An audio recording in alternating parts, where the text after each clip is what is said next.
Hello everyone, welcome back to B biology. तो आज की वीडियो में हम बात करेंगे एंडो मेम्ब्रेन सिस्टम की। So inside a cell there are lot of organelles, और वो सारी ऑर्गेनेलिज जो है उनमें से कई ऑर्गेनेलिज तो मेम्ब्रेन बाउंड है और कई ऑर्गेनेलिज जो है जिनको किसी भी मेम्ब्रेन ने कवर नहीं किया हुआ। तो इनमें से एक कुछ ऑर्गेनेलिज ऐसी होती है जो कि कोऑर्डिनेटेड तरीके से काम करती है, यानी कि आपस में मिलके काम करती है, और वो जो है वो एंडोमेम्ब्रेन सिस्टम का पार्ट होती है। तो एंडोमेम्ब्रेन सिस्टम में सबसे पहला पॉइंट तो ये आ जाता है कि ऑल द ऑर्गेनेलिज जो भी हम पढ़ेंगे एंडोमेम्ब्रेन सिस्टम के अंदर, they all are membrane bound, all are membrane bound. इनको मेम्ब्रेन ने कवर किया होगा। दूसरा पॉइंट ये है कि एंडोमेम्ब्रेन सिस्टम में हमारे पास 4 ऑर्गेनेलिज आ जाती है। तो वो कौन कौन सी है? पहला तो है हमारे पास एंडोप्लाज्मिक रेटिकुलम।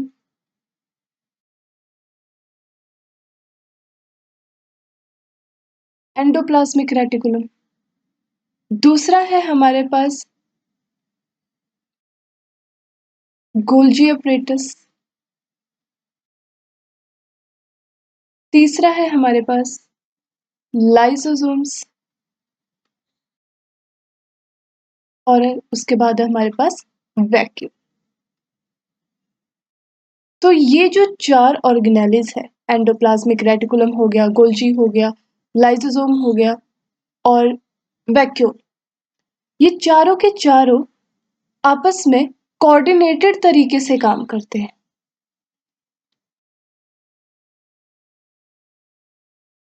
कोऑर्डिनेटेड तरीके से काम करेंगे।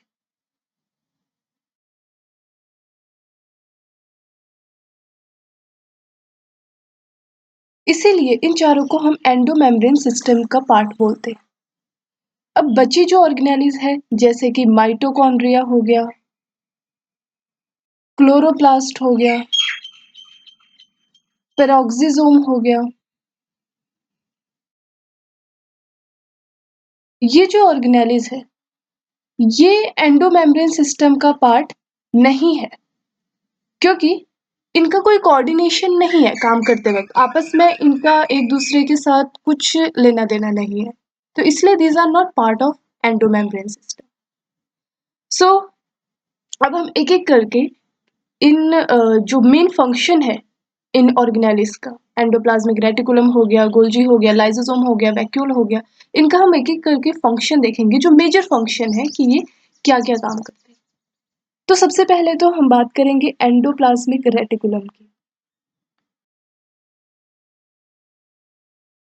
तो पहली चीज तो यही है कि ये सारी ऑर्गेनेलिज मेम्ब्रेन बाउंड है, तो ये भी एंडोप्लाज्मिक रेटिकुलम को भी एक मेम्ब्रेन ने कवर किया होगा।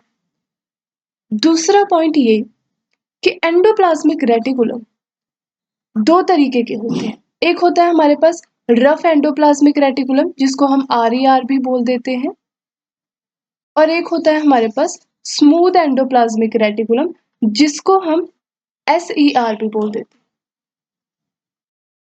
तो इनमें डिफरेंस क्या होता है? इनमें डिफरेंस होता है प्रोटीन का। रफ एंडोप्लाज्मिक रेटिकुलम में जो इनमें डिफरेंस होता है, सॉरी, राइबोसोम्स का।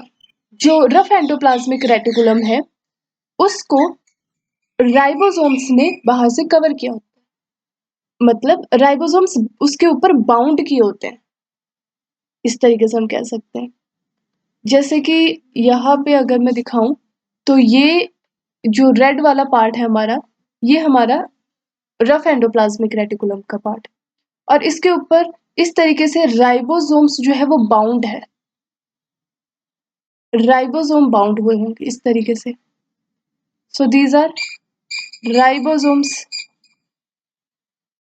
And this is rough endoplasmic reticulum. तो अगर इस एंडोप्लाज्मिक रेटिकुलम का आप जो सरफेस है उसको टच करने की कोशिश करोगे तो आपको ये रफ लगेगी। क्यों? क्योंकि राइबोसोम्स है इसके ऊपर। So that's why it is called as rough endoplasmic reticulum, due to presence of ribosomes. But the smooth endoplasmic reticulum, this one. Now इसमें आपको, इस वाले नेटवर्क में आपको कोई राइबोसोम नहीं दिखाई देगा, इसलिए इसका जो सरफेस होता है वो स्मूथ होता है। So ribosome is absent here, that's why it is called as smooth endoplasmic reticulum, right? So now if we see the major function of this endoplasmic reticulum, तो major function इसका यही है, protein synthesis. तो rough endoplasmic reticulum के ऊपर ribosome bound होते हैं, तो मेजरली ये एक्टिवली प्रोटीन की सिंथेसिस में काम करता है, protein synthesis. And the smooth endoplasmic reticulum, it helps in lipid synthesis.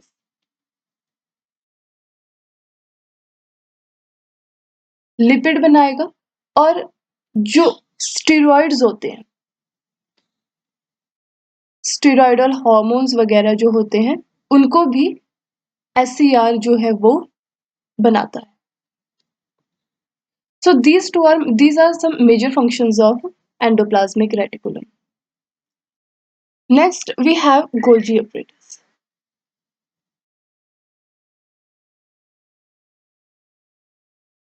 तो यहाँ से हमें ये बात पता लग गई कि एंडोप्लाज्मिक रेटिकुलम के अंदर प्रोटीन बनते हैं, लिपिड बनते हैं, और कुछ स्टेरॉइड्स के हार्मोन बनते हैं। तो ये तीन चीजें हमें याद रखनी है।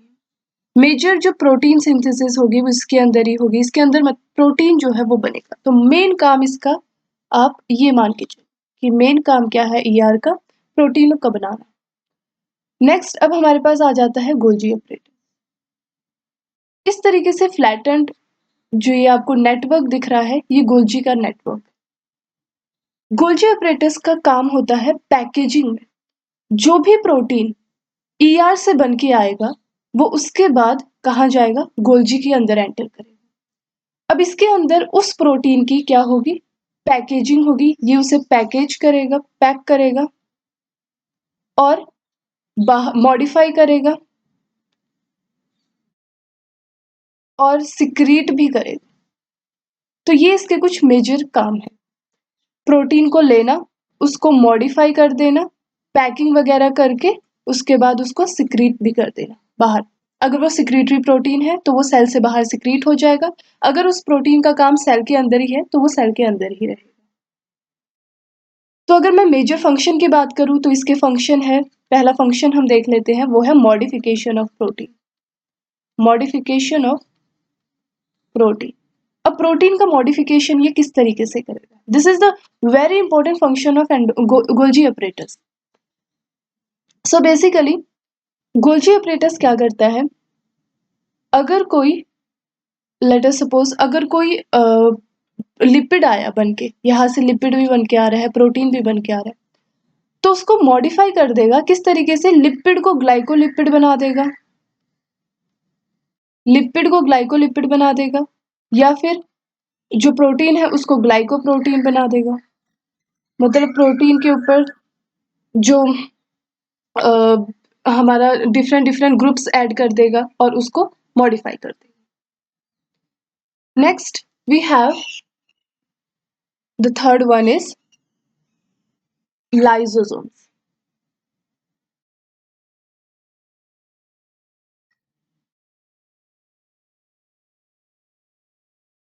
सो लाइसोसोम्स को हम सुसाइडल बैग्स भी बोलते हैं।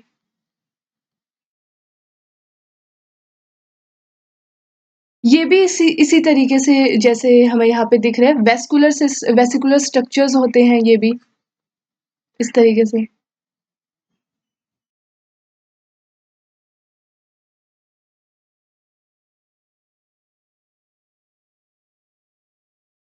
And these are called as suicidal bags. Now why these are called as suicidal bags? So first देखते हैं कि जो लाइसोसोम है ये एक्चुअल में होता क्या है। देखो मेम्ब्रेन बाउंड होगा ही होगा। दूसरी चीज बहुत इंपॉर्टेंट है, इनके अंदर होंगे कुछ एंजाइम जो कि हाइड्रोलिटिक एंजाइम्स होते हैं।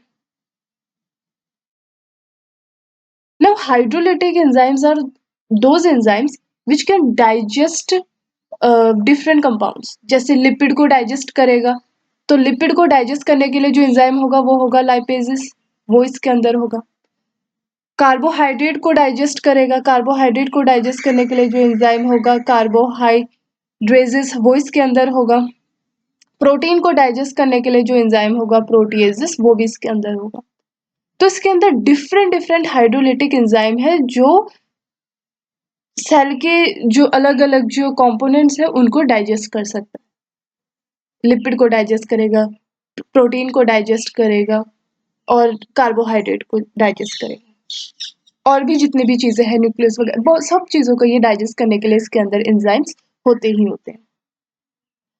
अब लाइसोसोम्स के अंदर ये एंजाइम्स क्यों क्यों है? क्योंकि हो सकता है हम जो सेल है उसके अंदर कार्बोहाइड्रेट बहुत ज़्यादा हो गए हैं और हमें उतना रिक्वायर्ड नहीं है, तो वो लाइसोसोम के अंदर जाके वो डाइजेस्ट हो जाएंगे, लिपिड डाइजेस्ट हो जाएगा।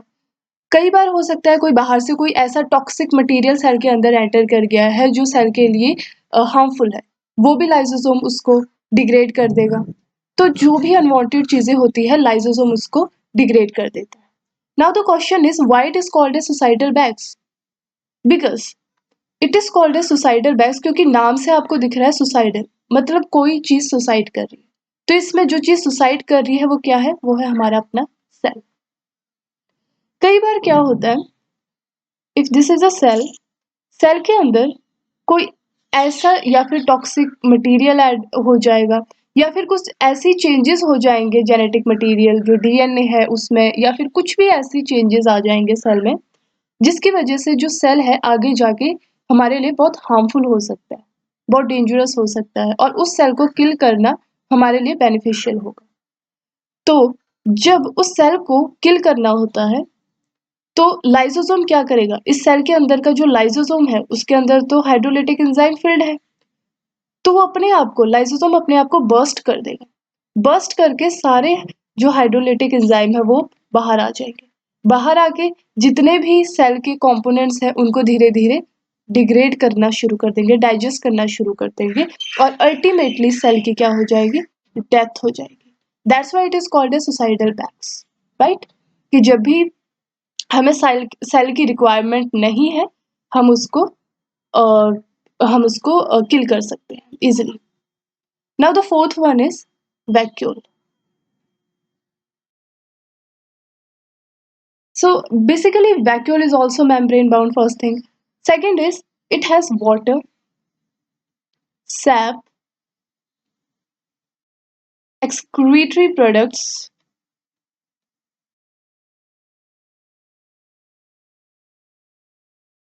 and unwanted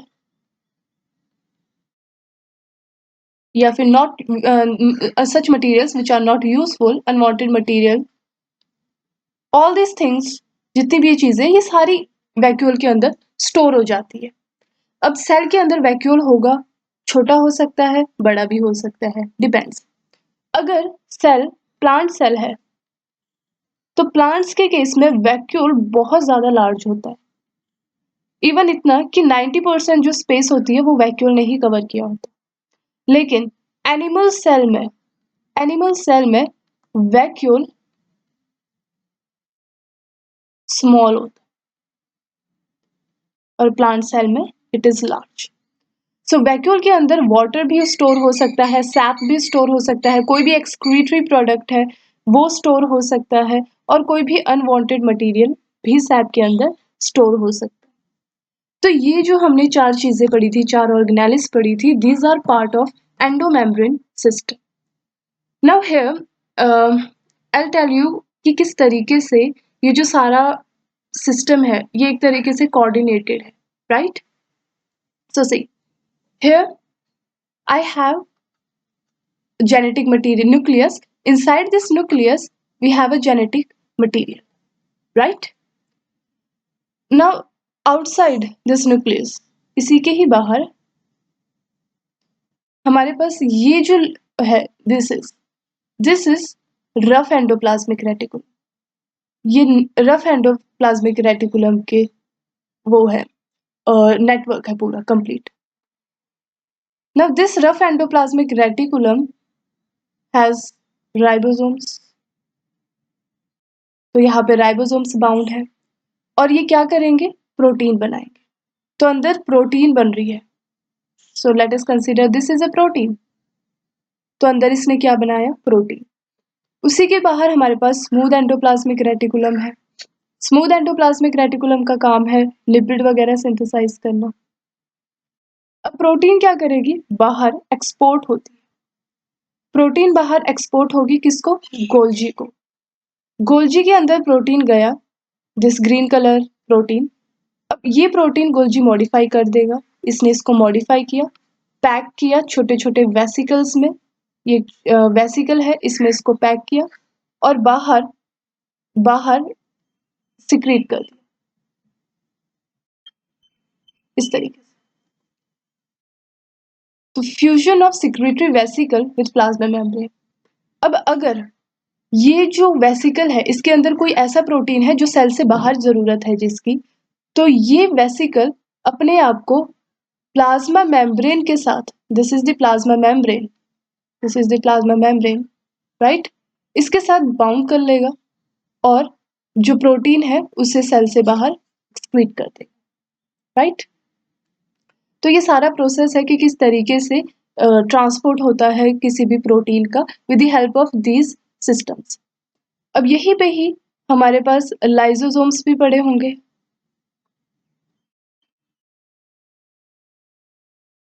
और यहीं पे ही हमारे पास वैक्यूल भी पड़ा हो, right. So this is what we see inside a cell.